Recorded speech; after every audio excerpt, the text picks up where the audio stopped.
Greetings, true believers, and welcome to episode 72 of the Pull List Podcast, a bi-weekly show about comics, pop culture, and faith. My name is Chris Poirier, and with me, after what feels like nearly an eon, what's the technical definition of modality of time for an eon? I don't know, but Hector is on the other side of the microphone. Hi, Hector. Do you know? Hi. Do you know what an eon is?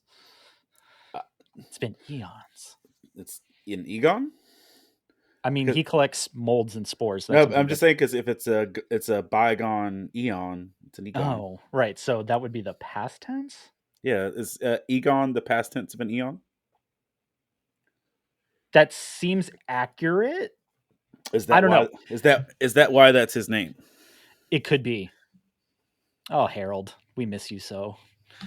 Yeah, so good times. We are back. We have had a few months off, which means the comics pile got really, really tall for me. So that means we got to get some of the cobwebs off. We're also, those of you that are listening to us won't know this, but we are doing some video for testing so that you get to see our lovely faces. Matt's gonna see this. Yeah, Matt's going to see on, this. and he's gonna be like, "No, we're just putting the video out." It's like, yeah. I'm so sorry. It's just so fresh and so clean. It's so fresh. It's so clean. Clean. Yep, nailed it. So at least if Outcast sees us, they'll talk to me. Right. Well, we just got blocked from YouTube, so guess that was the beginning of the end. But you know what that means. It's time to strap yourselves in and prepare yourselves, for we've got comics time. Better put the word out. Get ready for the nerd out. Better put specs on. Better break necks on. I cut handsome checks for my expansion sets. They call me Obi-Wan. Act like you know me, son. I'm going to have to come up with a graphic for that. I feel like now that people are going to see my goofy face when I make that sound, I'm going to have to put something else. I'll get like one of these like light strips and like mold it until we've got comic signs. Like, right? No, it absolutely has to be that way. Otherwise, we're doing it wrong. So we've got a lot going on in today's episode. We need to catch up kind of on the last couple months of things. We are going to hit some of the latest news. Short story, there's way too much going on since we've last talked to you. San Diego Comic-Con has occurred. C2E2 is literally happening while we are recording this. So I could have all of the news or I could have none of the news. So the answer is we've got a few things to talk about, but we're mostly going to take today to focus on kind of, well, what we had been doing and all that good stuff and some of the things that we read. We read a lot. And we have some fave new number ones and just so much more. Welcome back. It's great to hear all of you, see in the future. This is the Pull List Podcast. See, now in the video version, there's going to be the what did Chris and Hector do during all of the audio transitions? Absolutely nothing. So yes, what do we have here in? I'm Rick Tamlin. Here's the weather. It's gonna rain, and it may rain here, so there's that. But yes, let's talk about. There's too much news, but I want to focus on industry level stuff and at least some things that are quasi interesting that are going on, or at least what I found interesting while I was clicking through, Bleeding Cool and nothing else. Just kidding. I actually read a lot more than just whatever Rich Johnson tells me to. But one of the things that actually kind of stood out to me, because as those of you that have been listening to us for a while know that I, Chris, absolutely love me some Valiant Comics, although the last few years have been rough, to say the very least.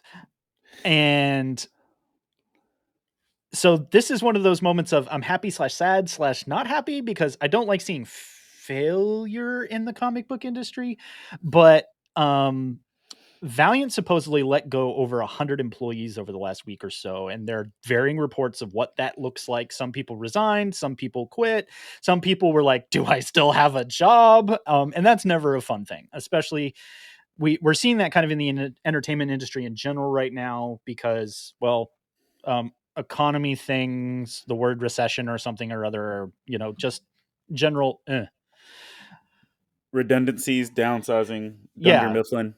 Ooh, we got to make those synergies work. So yeah, things are not looking so hot over at Valiant. So somebody out in the ether of the interwebs reached out to Dinesh, who was the person that, far as most of us are concerned, saved Valiant from the ash bin, the trash bin, like way back when Acclaim ran it into bankruptcy. Dinesh and a group of friends resurrected the company, resurrected the universe, poured their heart and soul into it. Then they got sold publicly, and he lost his public interest a few years ago, and they heave-hoed him.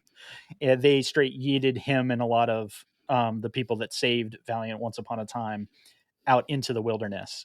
Now, it looks like the Acclaim era may be returning because it was a Chinese media company that purchased them, was hoping to turn a whole bunch of stuff into movies.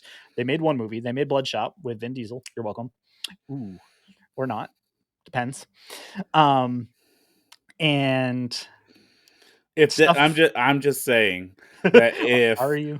if your best representation of what you're going to do with a property is Vin Diesel's Bloodshot movie, And that was technically a Sony property, not that we're piling on, but but I mean, and here's the really, Oops. I'll say not ignorant. What's a better word? Ignorant. And That's just ignorant. Matt put a better word for ignorant than ignorant in here. Make us sound smart. Yes. You put the guy that is the main character of Outlander as I was gonna go triple X, but oh no. Like the show Outlander, which is like yes, okay, I'm following. the Now I understand. you put him as the bionic sidekick to Vin Diesel in this movie instead of the main character because you wanted to put Vin Diesel in a major property. If the people that made that movie would have simply like made it a vehicle for the main dude from Outlander and advertised he was going to be walking around shirtless shooting stuff, Go on. the majority of people that are of the Outlander fan base would have gladly shown up just for Bloodshot as that. But what people didn't want was another tired Vin Diesel vehicle. But I see what you did there, whether you meant to or not. I did. Well, no, I lied. It just sounded better when I actually said it. But like my wife is a big Outlander fan, and she sat down to watch Bloodshot with me, and she's like, "Jamie!" and like she got super pumped. And it was like, but that's the thing. Like that show had more people watched that show than watched that movie. And if they would have just advertised it as that. Now, and on a completely side note, this is just for equals bananas on casting parts, and I know I'm ruining your news segment. And here we are. We're one episode back into the return for the fall, and we're just a hot mess. I'm throwing out the show program, and we're starting from scratch. Have you seen the Multiverses game? Oh, yes. As being you, I assumed you had. The fact that you can play as Arya Stark versus Bugs Bunny is like, like that rabbit hole was partially worth it. Because like I told we did a lock-in last night, which is probably why my brain's not working. And Hector's only partially with us for this episode. I slept from like 8:30 to 2, so that's it's not bad. That's almost normal hours. Yeah, but like I told the guy who was running our gaming station, just do Among Us, Fortnite, and the new Multiverses game. Yeah. And like I walked by and some kids like, "Who's that?" And they're like, "Oh, it says Arya Stark." And I'm like, "You put Arya Stark in a kids Smash Brothers game?" And here we are. So and that's what's wrong with Valiant. Go on. and that's what happened. But either way, someone's like, "Yo, Dinesh, what'd you think?" And he's like, "Yeah, we've been working on it all week." And that's the tweet. Like literally, that's the tweet. That's where the article came from. I've reached out to Dinesh to see if he'll actually say something. Because I personally, deep down inside, want that property to return to that group of people because he loves the Valiant universe. I'm not just saying that he's like, I can make money. Like, that dude loves the universe. And that's why we got really good work during that time period, because the people that were editing, that were creative direction and everything at Valiant just loved that universe and the characters and what was capable of coming from that group of people. And it's just like, yes, give me more of that, please. I would like all of this. So we're definitely going to keep an eye on that, because at the same time, Dinesh's new company with all the same people, Bad Idea Comics, went from a joke to they're kind of like the new Valiant clone. And we're in the process of hiring people up over the last couple months, where they said they weren't going to, that they were going to do a couple comics as a joke and kind of move on to they're hiring a full head shed. They're hiring back their editors. Hiring a what? Yeah, so Headshed is C-level type stuff. It's a corporate thing. I don't know. I've spent too much time in that world. So great. Careful. Sounds serial killery.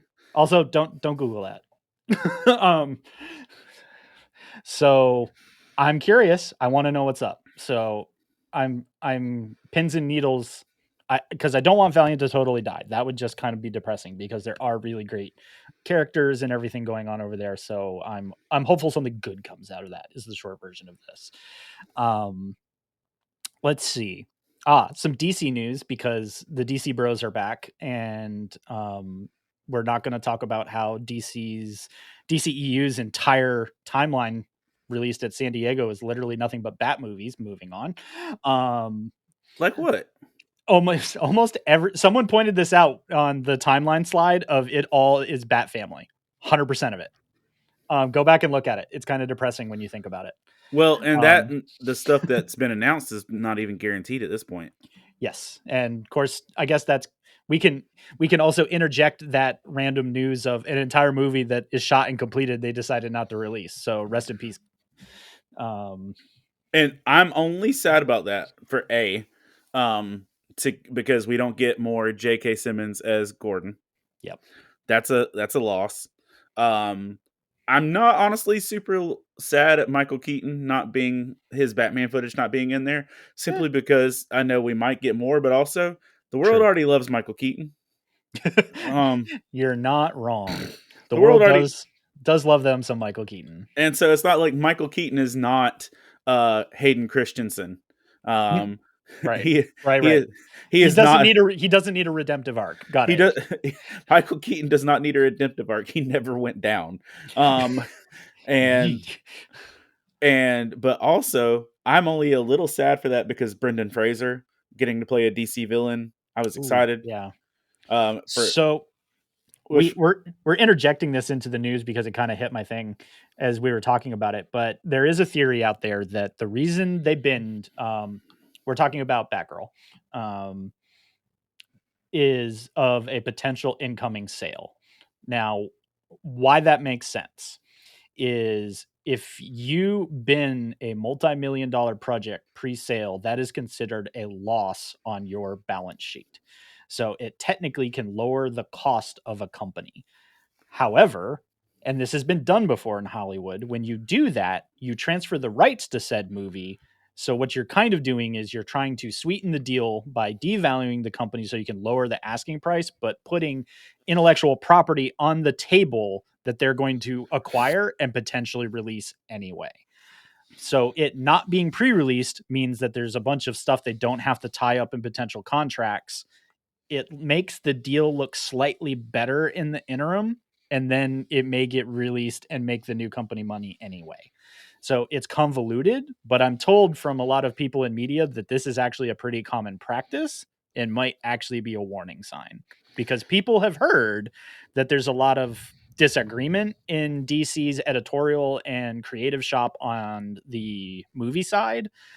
And they've been shopping, WB's been shopping potentially to find WB a new home, that because they want an AT&T or somebody big to come along and wait, is AT&T the current? I'm losing track of which major company actually owns them. Discovery. Right. Okay, so that makes more sense. Right, and they're technically under the HBO thing, and that's why lots of crazy stuff's going to happen in streaming over the next 6 months too.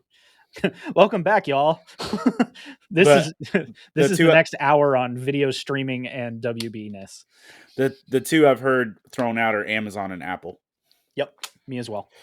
And outside of Batgirl getting canceled, because I gotta say, Batgirl wasn't like on the top of my radar. Neither is Flash. I honestly, I don't think I knew it was being shot. I knew it was being shot because it was just weird that it was J.K. Simmons' daughter as Batgirl. Yep, noted. And it was just weird that you had J.K. Simmons Gordon, which means it's Justice League era, with Michael Keaton's Batman. It's just, there's a lot of weird in there that didn't make sense without a stretch. But also, I feel like even if it's not just the sale thing, I feel like they're going for the Firefly Snyder Cut vibe of let's take away something we're going to give you eventually and just make you feel the loss for it, so you fight for it and then make it cooler. Could be. That's not a bad point. But I am super grateful they canceled Gotham Knights before. Saw that as well. Yep. That one I'm actually happy for because it looked like moderately warm caca. And and we've already got a good show and that's similar to Gotham Knights. It's called Titans, and we don't need you. That's a good point. And while we're here, I'm just surprised. I guess I fell asleep at the wheel while I was looking for news because I'm remembering more news than I saw while I was doing my final skim today.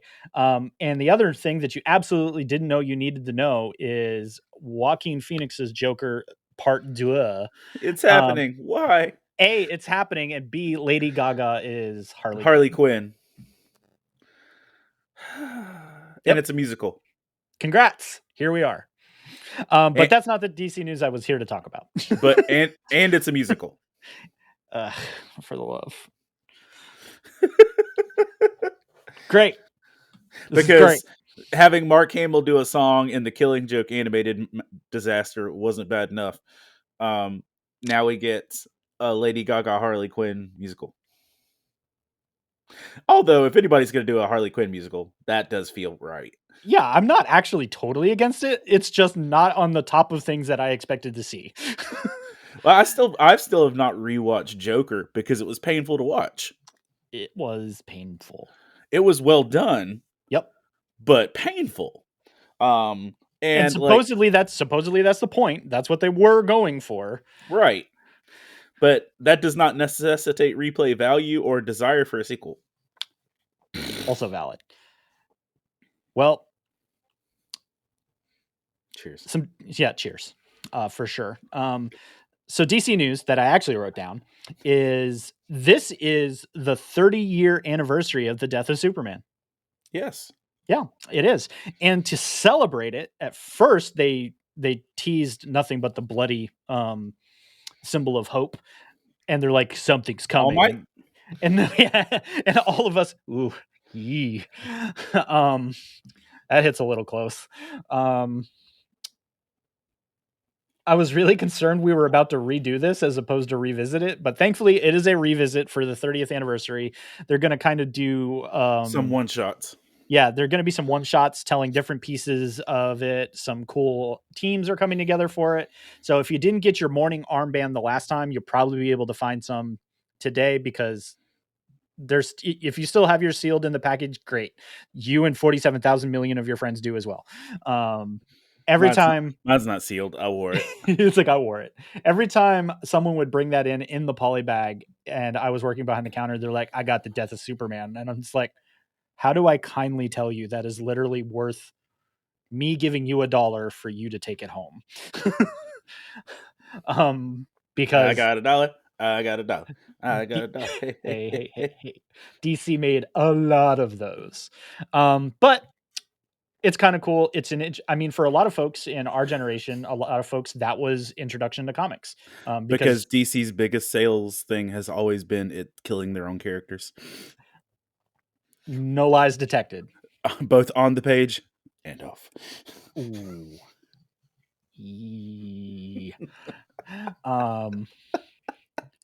Hey, in the Sean Murphy verse, though, Jason Todd didn't take a crowbar to the head. So congratulations. Slight spoilers. But he also wussed out. Yep. and that's lamer. I don't like that. We'll save that for the rest of the podcast, because now I do have to ask you why the Murphy vs. Red Hood book didn't make your list this week. But I got one more thing in the news before we get there.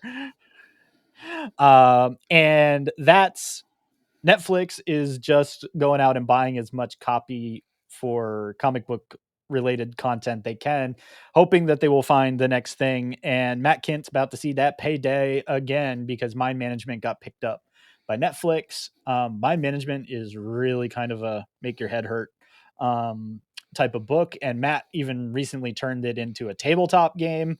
Matt's just out there. I remember that. Matt's out there living. We had him on the show. Huh, we had him how on the about that? show. We talked about that. It'd be like, you know what you're doing. Yeah, it's like I know what I'm doing, and it's like Matt knows what he's doing, because he's out there like literally printing money right now. And good for you, bro. We see you. You The are official printing... podcast sponsor of the Pull List. Yeah, right. So I dig seeing Matt out there, because he's got his own imprint at Dark Horse, which we mentioned before we went on break.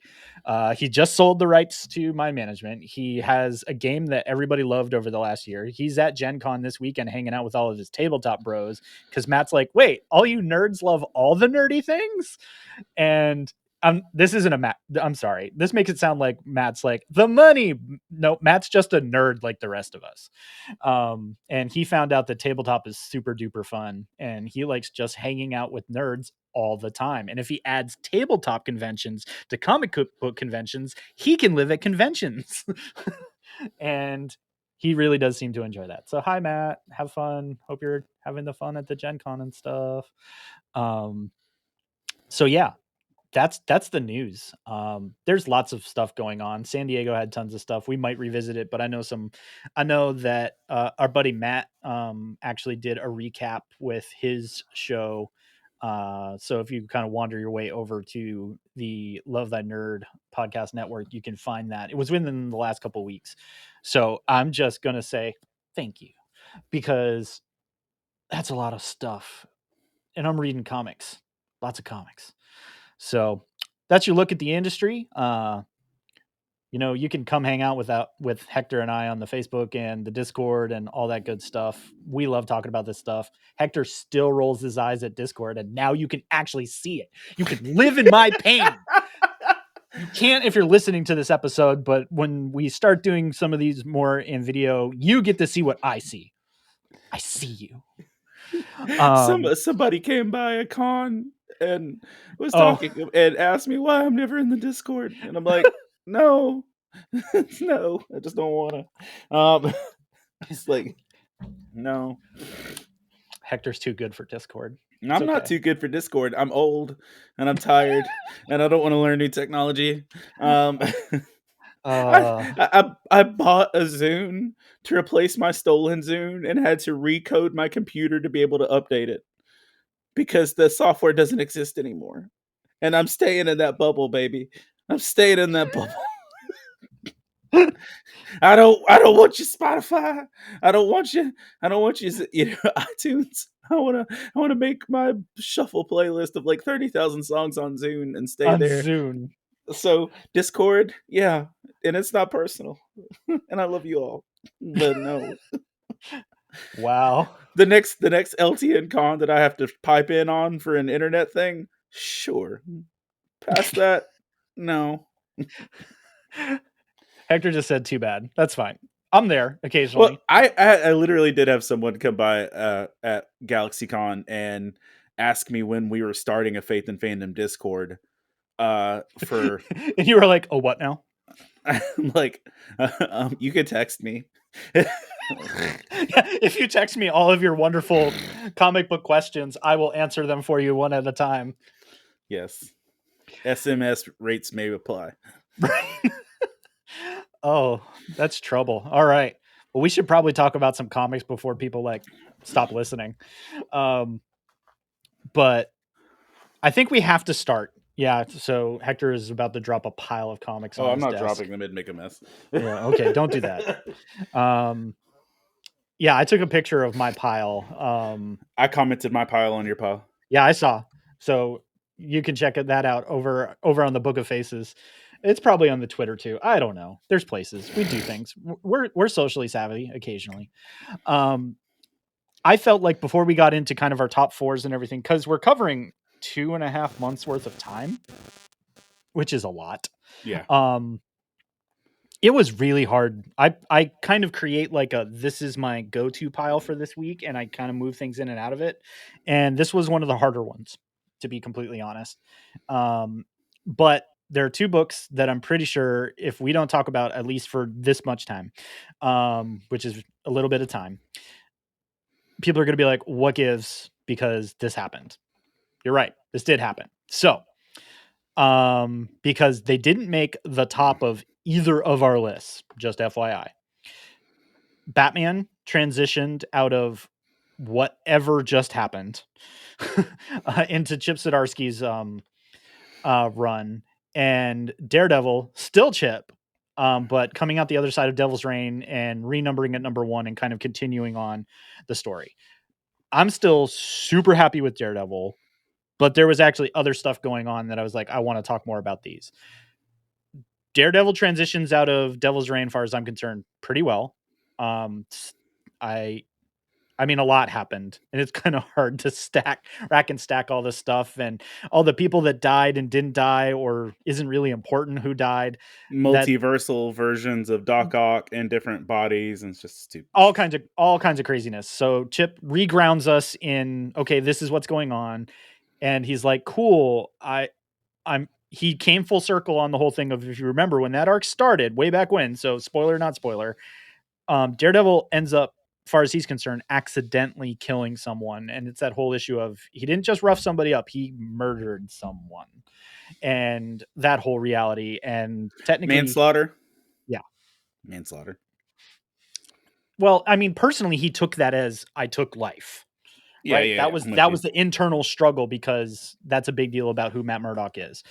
And technically it all resolves. He's blaming Fisk for all this stuff, because Fisk also managed to murder his brother, not a brother, Mike. Just still a thing.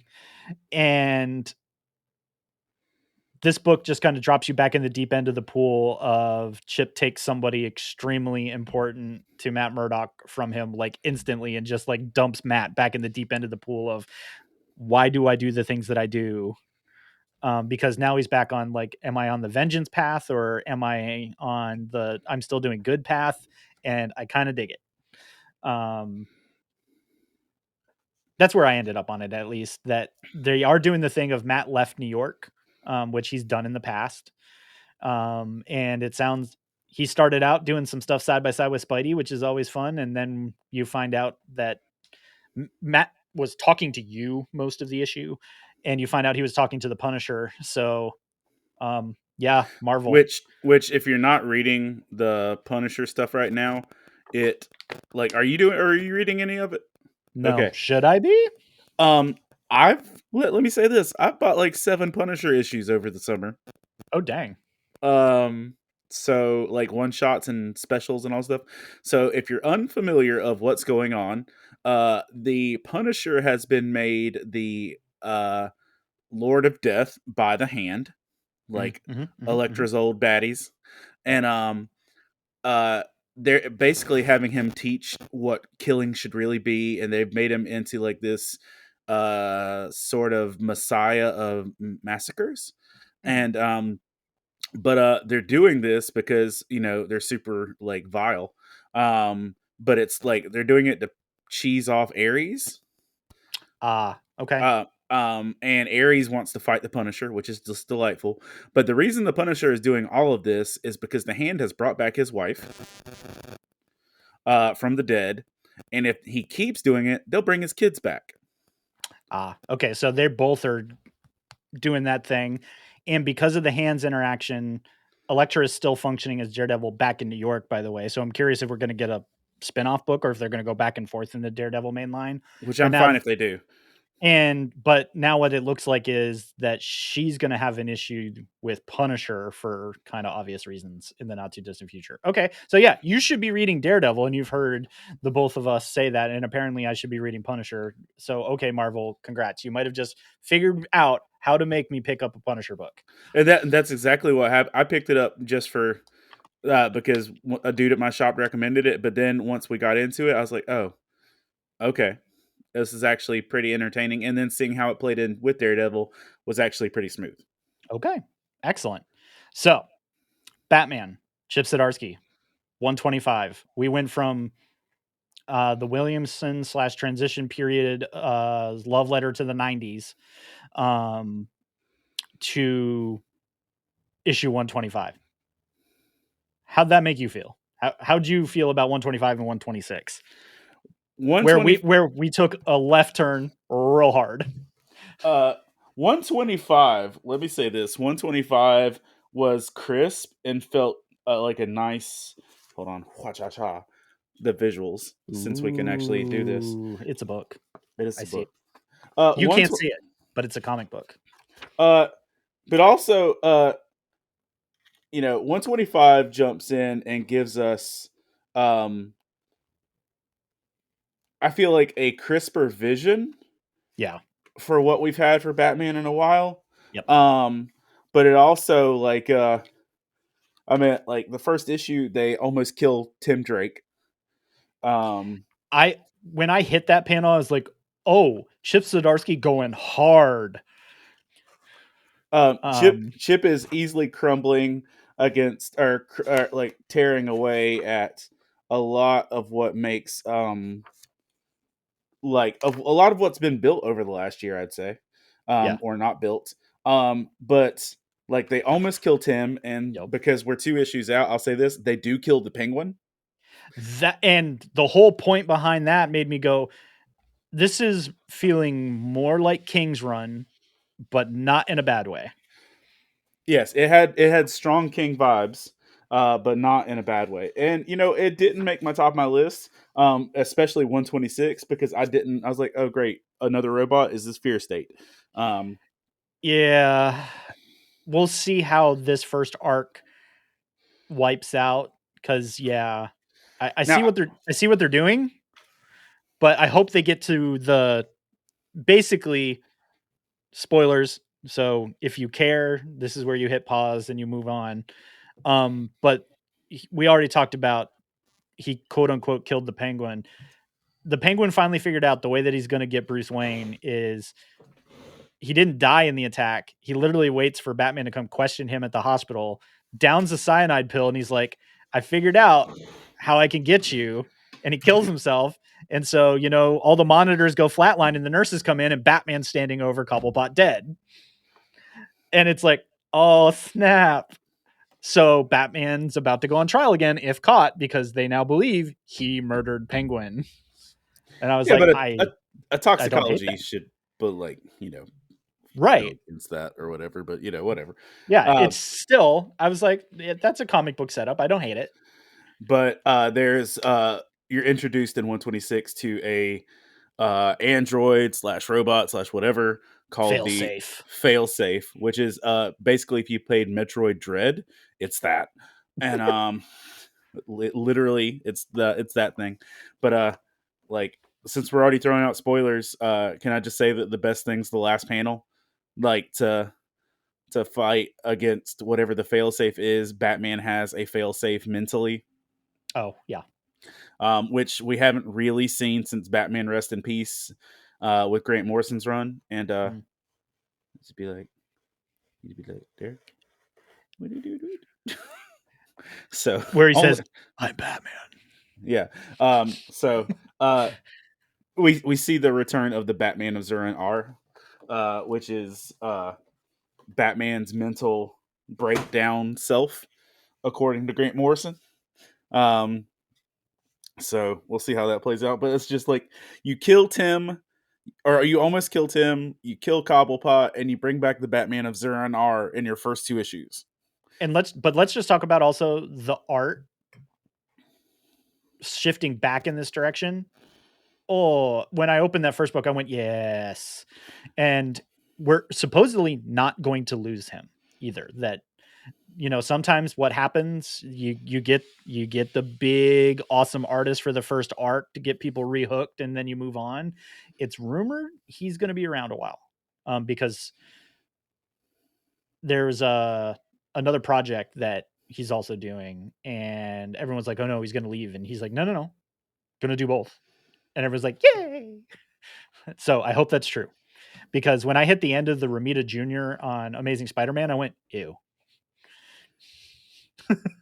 Side note, but ew. I really hate it when they do that. So, I met him, by the way. That was nice. Romita? Junior? Yeah. Yeah. Awesome. Dig it. So, we knew we had to talk about those two. You're welcome. So, hit us with what you actually thoroughly enjoyed, Sir Hector. Oh, okay. Ha. So thoroughly enjoyed, if that's accurate. It's on your list. You It's at on least my- made the list. It made my list. Poison Ivy. I put number 3 on the sheet, but the whole 3 issues so far have been really well written, really well executed. Art's gorgeous, full of good writing. But this is Ivy at not psychotic, but this is Ivy at the point where she's like made the point she's just going to kill all the life on Earth.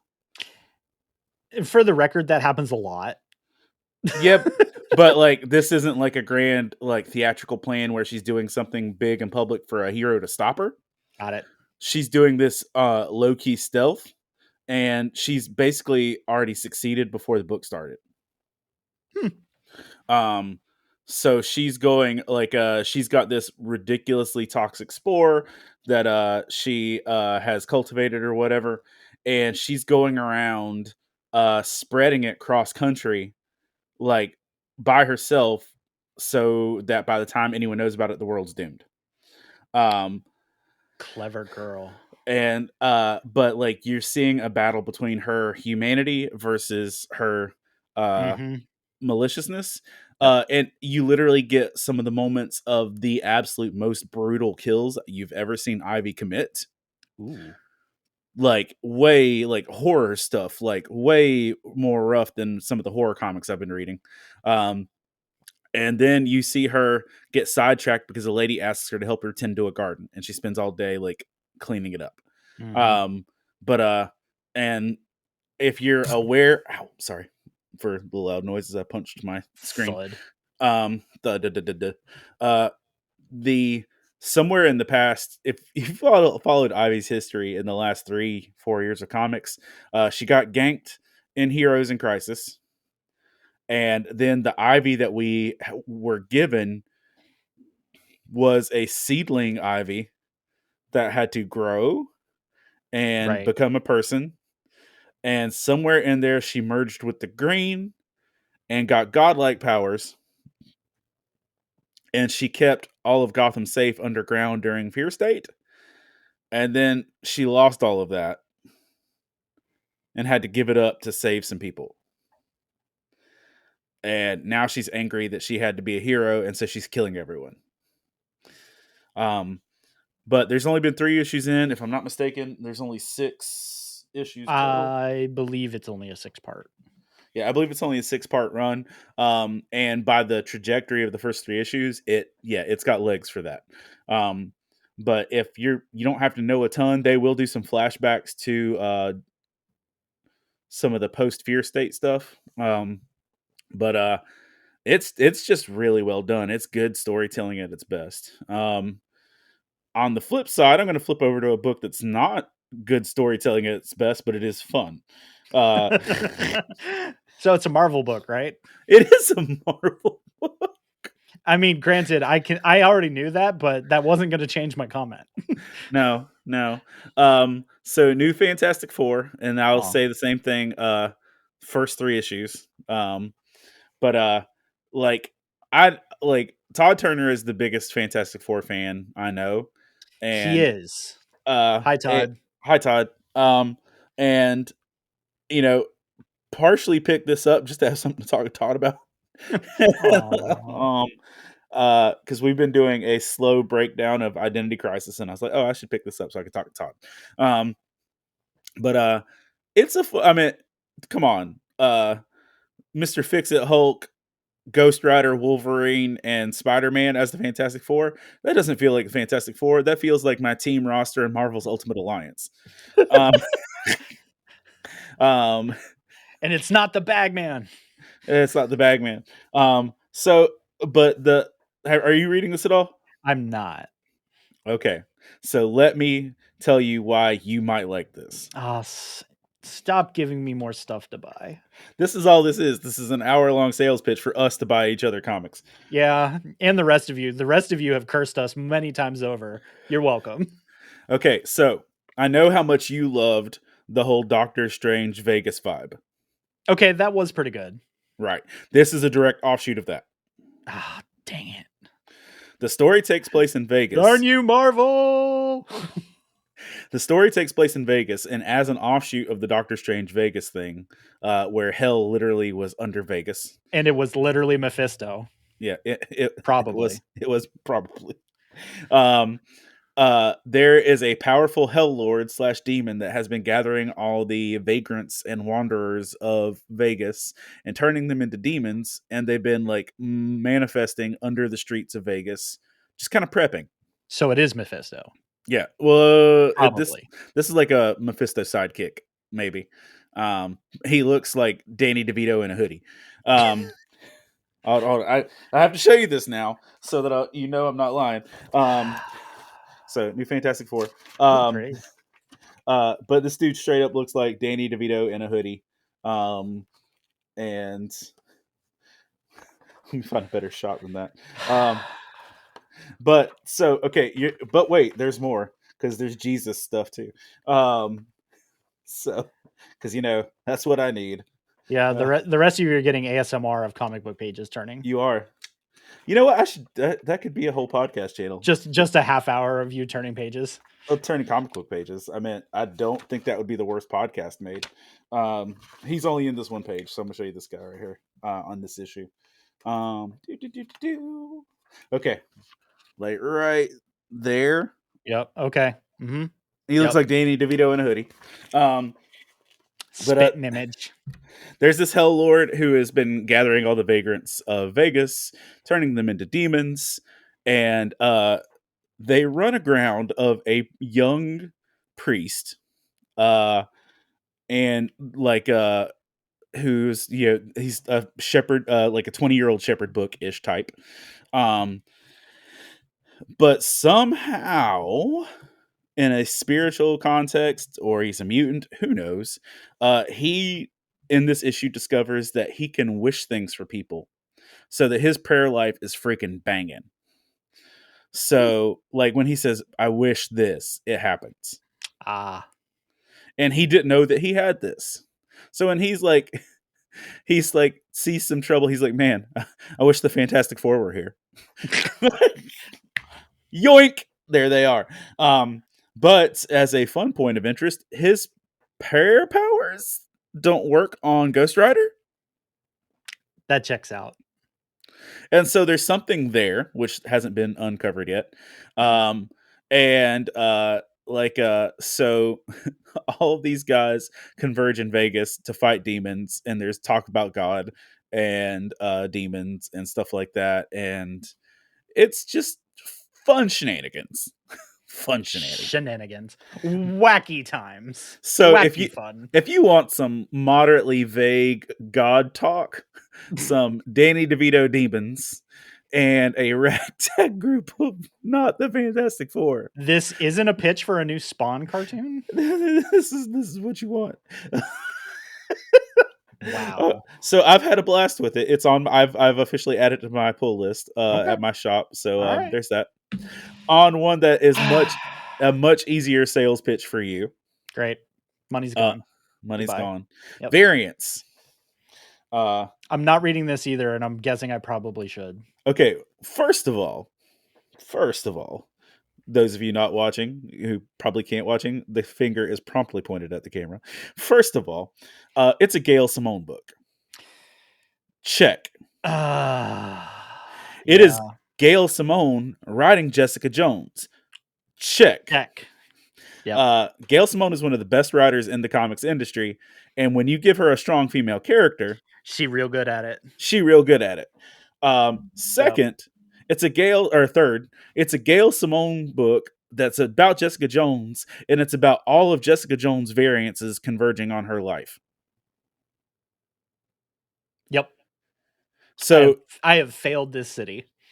So Jessica Jones, you're starting to read this Jessica Jones story, and all of a sudden there's conflicting Jessica Jones stories, and what you don't realize is you're reading about two Jessicas in the same city, not knowing they're in the same city.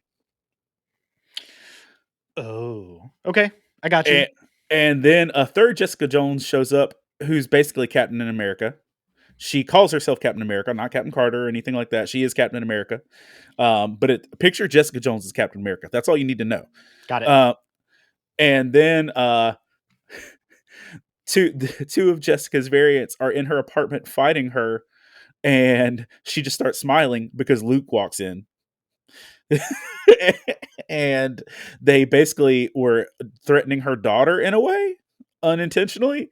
And you get to see Luke go haymaker on a Captain America Jessica. I mean, it's just crap you didn't expect to see. But then at one point, Daredevil shows up because of trouble, and Jessica just starts kissing him. Because in this variant Jessica's world, she's with Matt. And he's like, WT. Yeah, math checks out. She's like, WTF, Jessica. But what you could see is Daredevil did not want none of what Luke had to offer, or what Elektra had to offer. So it was basically like, get your freaking lips off of me, or we will both die. And then another Jessica variant shows up at the end of issue 2. So we're 2 issues into this, and we're 4 Jessicas deep, and it's delightful, and the writing's great. So that multiverse of madness, indeed. Yes, it is.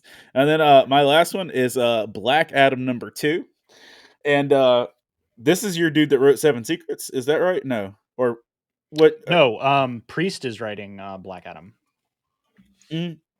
What do we know Priest from? A lot of stuff. Black Panther, he usually is doing a lot of work in Black representation, so usually is writing a lot of stuff in that space. Okie dokie. So, Black Adam, I'm just going to give you the short straws of issue 1 and 2. Both were fun. Black Adam kills Darkseid in issues 1. Punches a hole straight through him. That tells you something, don't it? Yep. And then it's like, oh, you're not actually Darkseid. Oh, I was gonna say Darkseid was womp womp. Oh, womp womp. But apparently it was a setup, and that whatever he punched through him, he got some malady that is deteriorating him down to his it's eating his flesh alive. And nothing he's doing is stopping it. Like when he Shazams in and out, it's still there. Yeah, that's not great. And so it's also, you get to see Teth Adam, or Theo as he goes by in this book, in his public, doing the whole Bruce Wayne thing of fancy outfits, human form, literally arguing over a KFC franchise in Kahndaq. Not even kidding. And doing UN stuff. But then he's dying from this thing, and he finds one person who is his bloodline descendant somewhere down the line, who is a sassy, 24-year-old med school student resident, who's don't you tell me how to do the rules, I'ma be my own man type situation. And they have this interaction, and come to find out that Black Adam's for real gonna die. Shazam! Shazam! And so right before he dies, he passes off his power to this young man. And in what is the most self-aware comic book moment in the world, he's like, I will. So he passes the power to a young black man. He says, I would call you White Adam. And he's like, hold up, dude. First of all, he does look at me. He's like, we're not doing this whole thing where black is bad and good is white. We're over that. And he says, why am I dressed like a male stripper? And so like issue 2 ends with a new young man receiving the power of Black Adam, and Black Adam literally dying in a heap on the operating table. So Hector and I have had this conversation offline, but we'll interject it for the rest of y'all. 5G apparently is a thing, and a dude literally lost his job at DC over it, and it sounds like they're playing out most of the playbook anyway. I digress. We have a new Superman, we have a new Wonder Woman, we have a new Black Adam. Literally, DC fired Didio over this as a timeline saying that it isn't going to work. Then they did Fear State, which woof. Which, by the way, can I add this? You can't stop me. Yeah, here we are. Go ahead, I guess. Fine. Did I tell you that at Dragon's Lair, which is my local comic book shop, and this is all in love, there's no negative in this statement, other than the irony, is that the owner of Dragon's Lair is a former big-ish musician. He had a band, they were rockers, and like that was a thing. So they've started a thing almost like a Dead Poet Society of rock at their comic shop. Okay. Where they actually, like, when they close up shop on certain days, they do full rock concerts. And the staff of the comic shop have formed a band via Homesick Pilots. And, like, they're performing at the weekends at their comic shop, at their big Saturday events and stuff like that. And that's kind of cool. That's kind of cool. Uh-oh. Do you know what their name is? Oh, no. Do you know what their name is? No. It's Fear State. And it's intentional. It's in the font from the comic. No. No. So every time I see them post about their band, I have PTSD about horrible comics I bought. And I'm like, this is not what you want associated with your shop, my dude. Wow. All right. Can I talk about some comics? Okay, I'm sorry. Yes. Yeah, great. So I'm gonna get us out on time. Don't worry. For all of you looking at the clock, don't worry. We love you. The good news is nobody will listen to this podcast and think, oh no, they've gone 5 minutes too long. I don't know, but mine are pretty straightforward, and some of them don't require a ton of setup. So that's what's great. 7 Secrets, which you have heard Chris and Todd when he visits on the show or comments on the show, says a whole lot. So again, hi Todd. 7 Secrets wrapped up with number 18, and I legit didn't see that ending coming at all. I think I mentioned in the last time that I talked about it that we kind of found out that one of the secrets was literally the protagonist of the story. And I'm not saying spoiler in front of that because you have literally had like 3 months on that one. And I'm pretty sure we spoiled it in our last episode. So that's cool, but we learn even more about that. And I won't spoil that for you because actually the wrap up of this entire series really did kind of make me stop and go, I think I actually have to reread this series so that I can see how they got us to here. Because it wraps quickly, but does not feel rushed.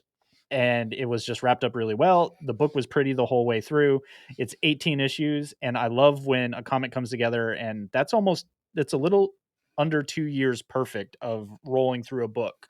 And it's just a neat little package. And I kind of dig stories that do that. And I'm not sorry for it. But Boom Studios has just been cranking out really good stories, and Seven Secrets is like on that list for lots and lots and lots of really good reasons. So you need to pick it up. Trade will probably be out soon, so you can pick it up and read the whole darn thing. And now that you kind of know that you should be thinking about how it ends, and I didn't tell you how it ends, but now you can be looking for some of the stuff, because I'm pretty sure I missed things that probably pointed us in this direction of the ending. So read the book critically, I guess is what I'm saying. But it's still a fun ride in doing so, because they kind of make you do that, because you don't really know what the secrets are for a majority of the journey. But now some of them at that last issue is going to make sense. And I think that's why I need to reread it, is because we do see some of it and now I know what they are. And that makes a whole lot more sense. So good stuff. And hi, my name is Chris. I love me some Hellboy. And there is a lot of Hellboy books out in the last couple months. BPRD related issues, Young Hellboy. Young Hellboy almost made my list this week, but Hellboy and the BPRD Time is a River was just freaking cool. I want to say this because Hellboy and the BPRD, you know, Mike is still writing a lot of the Hellboy stuff, but it's usually a different artist that jumps into the series as we go. And this art was cool. And that's why it's super important to me, because this is some of the best looking I've seen since Mike does his own art in quite a while. So if you just want to see some really dope Hellboy visuals, Time is a River is definitely worth it. And of course, it's got that, you know, spoopy, scary Hellboy stuff, but it also kind of leans more into that Lovecraftian side of things, because it's got that ocean vibe and all that good stuff. But this was just a fun book to look at, not just the regular story. Unnatural, which Hector and I talked a lot about back in the day, has returned with a new series called Blue Blood, which the first issue doesn't give us a ton of setup, but we're back in that universe. We get introduced to our wolf friend's sister, younger sister, that seems to be having some of the original visions that the main character had from the first series. So you can see the interconnecting. Is it her sister? Is it his sister? His sister. Yeah, they explain that whole thing of stop acting like my dad when you're my brother. Okay. It's literally in the middle of the book. It's a really weird relationship because of the age thing and everything, but I'm pretty sure I took away the correct vibe on that, because that discussion back and forth, and it's just weird. So we don't have a lot yet, but art is still on point. This book managed to not wander into the mature space that the other ones had, so I'm not comfortable saying that this is going to be less adulty than the first series yet, but at least for now it kind of has that vibe. But it does feel less adulty, but we'll see. So we're not going to say that yet until I see more issues that I can say that in confidence, because the first series was a very mature book that we recommended because of the content and how it was handled. So we'll see how this version kind of plays out. We want to be honest with you in terms of that. But my last book was a Scott Snyder book that I didn't know existed and I didn't know that I needed. And I believe it's an Image book. I just want to double check that. No, it was IDW. Even more reason why my brain's like, what? But I was still here. Yeah, different story. And it is called Dark Spaces Wildfire. And it is about a wildfire team in California, but this team is made up entirely of women, and specifically women from the Bureau of Prisons. So, short version for those of you who don't know, most federal wildland firefighters in California, believe it or not, are usually folks that are incarcerated and are eligible for work release. That is a commentary in and of itself, that we take a lot of folks from the prison system. When we don't have enough wildland firefighters, we throw a minimum amount of training at them and throw them out in front of a wildfire. Yeah. So that's an interesting setup in and of itself. Obviously, there's some climate change issues with the fact that fires are more prevalent, and Scott gets into that as well. But this is a heist book, fam. It's a heist book because it's about this really good hotshot team that goes out to these fires that has been working together for a while. But have First this, of all, let's just pause and appreciate the fact they didn't just call this book Hot Shots. yes, thank you. Definitely true. And one of them kind of points out, hey, aren't we near like this art depository type thing? And you get a little bit of each individual on the team's backstory of either how they ended up in prison or what they have waiting for them on the outside. And then you get the whole setup for there could be hundreds of millions of dollars worth of art in the middle of this fire, and who would know? And that's the setup to this story. And I was like, I don't know where this is going, but the art is cool. There's a lot of issues here that are kind of, I mean, we're talking about stuff that if you didn't know is true. There are a lot of Bureau of Prison inmates that are part of the U.S. Wildland Fire Service as part of work release type programs and all of that. That's how we fill a lot of boots during wildfire season, which is wild when you start to think about it. So Scott's getting into the commentary, which he's really good at, but I think there's an interesting story kind of percolating out through the middle of this as well. So that was quick, but those are some of my books. And I'll give you my number one that I thoroughly enjoyed. And then Hector, I'll let you shut us out for our return episode. But Mind Management Bootleg. Surprise, everyone. I chose a Matt Kent book. You might have seen that earlier in the episode. Congrats. You stayed for an hour and you figured it out. Matt's setting up kind of a return to the mind management world. He had a very long run of this comic. He made a book, sold the stuff to Netflix. There's a game, there's a tabletop game, there's all kinds of stuff that he's been playing with in this. And we get introduced to a new character that's being recruited by the new mind management.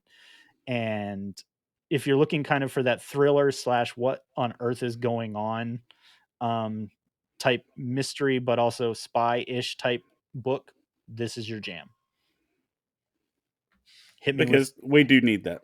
I mean, it's literally mind management in this reality is the truth isn't even truth anymore. So who manages truth type thing. So we're not making long editorial stretches in terms of reality, but at the same time, mind management is designed to be like really kind of out there. So I mean, honestly, like, and this isn't a negative. It's just like even when he was talking to us about the board game, I was kind of lost. Yep. But oh no, this world of mind management is super interesting. Okay, sweet. There's a lot to it. All right, what you got? And just my number one, and it's a one shot as well. There is an ongoing series that picked up after the one shot. But honestly, the one shot was better than the beginning of the series to me. So there's Sword of Azrael, Dark Knight of the Soul, and if you're not aware, after Azrael spent some time in space with Justice League Odyssey, because like the other first issues, Batman's like, "Where have you been?" He's like, "Space."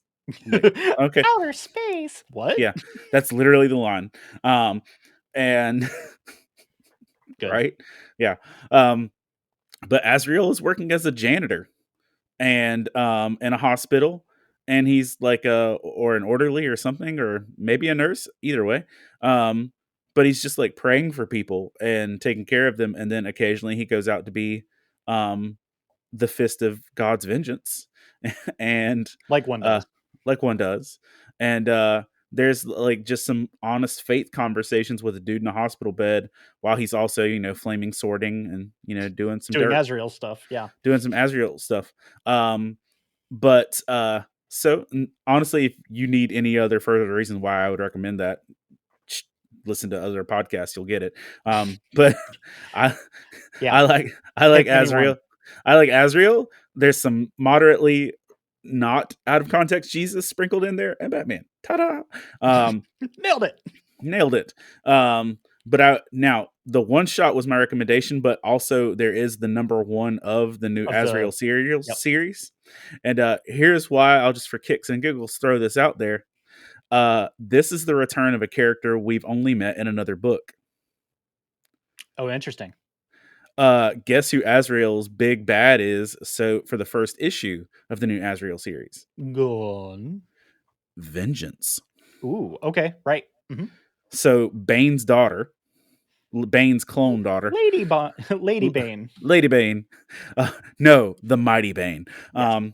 If you've watched Thor: Love and Thunder. So Lady Bane shows up, but not only is Lady Bane showing up, she's showing up because she's leading an organization that is restarting the Knights of Templar. That sounds right. And she is their muscle. Sure. Because there is a new person who has been chosen to be the Sword of God's Vengeance, and it's not Azrael. And so like you get Lady Bane, and also keep in mind, she's like, you fought my father. This is the one who jacked Bane up back in Nightfall. So yep. The fact that in this book featuring Bane or Lady Bane from the Joker series, and they're referencing Nightfall, and it's 2022, and I was just like, okay, cool. That's all. Great. Man. We're back, baby. Yay, comics. Oh, man, that's going to do it for us here at the Pull List Podcast. And man, has it been a couple months since we've been with you guys, but that's episode 72. It's now in the books and now in your ears, but we seriously actually couldn't do this alone. As many of you know, we take this epic journey of podcasts and fandom with lots of other amazing podcasts right here on the Love Thy Nerd Podcast Network. Hi, Love Thy Nerd. So be sure to visit lovethynerd.com for more info, previous episodes, and maybe find yourself a new show. Like I said, our buddy Matt does a morning show, and he talked a lot about San Diego. So, click the link and go listen to that stuff. It's pretty good. But Hector and I also want to thank all of you for choosing us as your primary comic book knowledge factory. Now, again, on a near weekly basis, when we don't take breaks.